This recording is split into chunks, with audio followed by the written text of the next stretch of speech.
So today is December 24th. Santa Claus is coming to town and making it the perfect time to rank the Santa Claus Trilogy.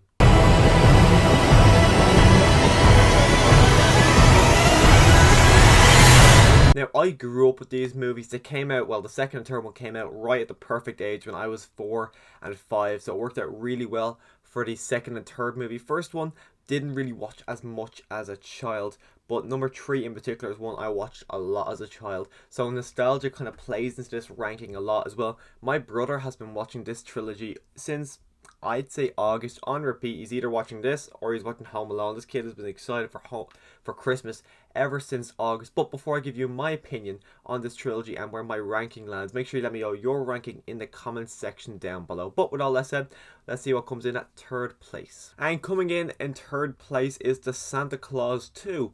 I kind of knew when I was getting ready to do this ranking, rewatching the movies, I knew this was going to come in second place because ever since I was a child, I've always hated this movie. When I was a child, I never liked the rubber Santa Claus. I always thought he was creepy and unnecessarily weird looking. Never liked his character. I'm now actually watching it as an adult.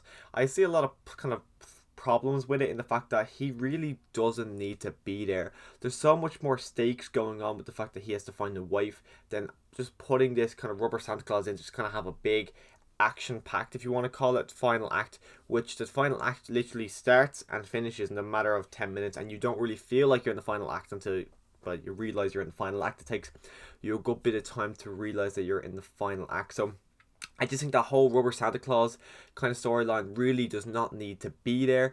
I also think it's weird that it took them 8 years to kind of tell him that he needs a wife. You think that would have happened maybe on the year 2, or maybe when he got back from his first official year of Santa Claus in the first movie. Just kind of thought it was a bit of a weird choice, the fact that they never told him that. But other than that, Tim Allen is really good in the movie. Again, I love the relationship he builds up with the actress who plays Carol. I think their chemistry is really good on screen, and the kind of relationship building they go through within this movie is quite cool. I like that we actually get to see a bit more of kind of a happier side of Charlie's mom and dad. In the first movie, they were angrier characters, which is expected in the first movie, but I like to see them more happier inside of this movie as well. Charlie, as an older person, he plays a bit more of a character in this movie. You kind of get more of what he's about rather than a kid who's just happy that his dad is Santa Claus.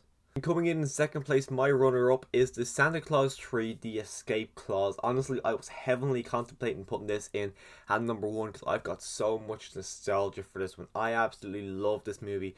And everyone was going on about how this is the worst movie in the franchise. So as I haven't seen these movies in about 2 years, I'd say, I was going into this movie not really knowing what to expect, but I loved it. Start to finish, I just think this movie is so much fun. I love the alternate reality stuff, even though I actually looked at it.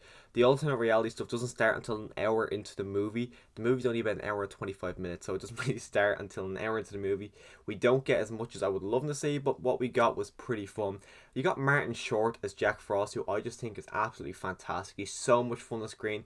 It's like he's just loving every second of being on screen, and I just think it's absolutely fantastic to see him that way.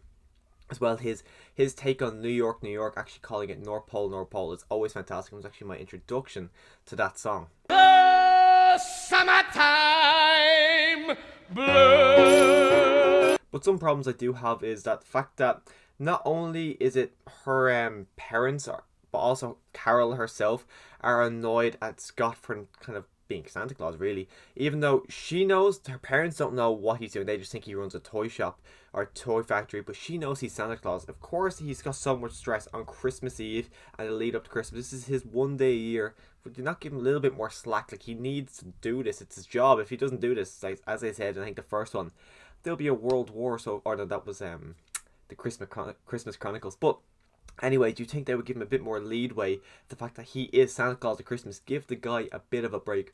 Also, Curtis didn't say it in Santa Claus 2, but I don't like that character. I think he's very annoying. He's even more annoying in the second movie, but in this movie in particular, the fact that he became the head elf, and the guy's an idiot. The fact that he's the one who caused the damage in the first movie, well, the second movie, he's also the one who caused the damage in this movie. If they ever do a Santa Claus 4, hopefully they don't bring him back.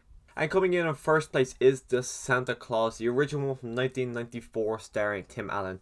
Tim Allen in particular is someone that I never would have thought of being a good Santa Claus. Like, of course, I grew up with these movies, but looking at it now, he doesn't really fit the guy to play Santa Claus. But honestly, he is so much fun within this movie and just the franchise as a whole. Seeing the journey he goes on throughout this movie to become Santa Claus, I just think it's fantastic. Seeing him in the meeting, eating all that food, everything, I just really enjoy the story of him becoming Santa Claus. And the reason it's so much better than any ordinary story, just a man becoming Santa Claus, is the fact that everyone around him thinks he's going insane. His ex-wife is setting up, I think she set up a restraining order, and she's not allowing him to see his son Charlie. Everyone around him thinking he's insane. The guards are getting involved. Everything is just bonkers because no one believes he's becoming Santa Claus for obvious reasons.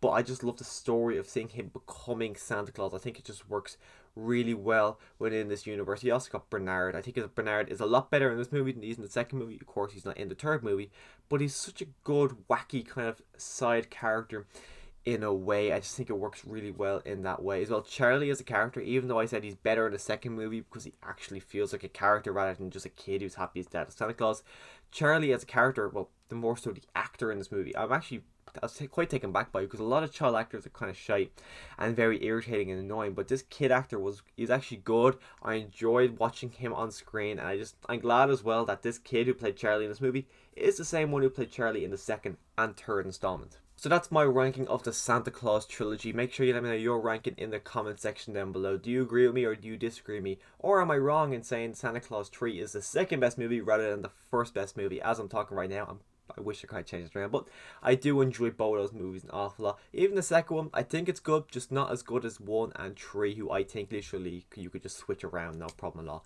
But again, let me know your ranking in the comment section down below, and as always, thanks for watching.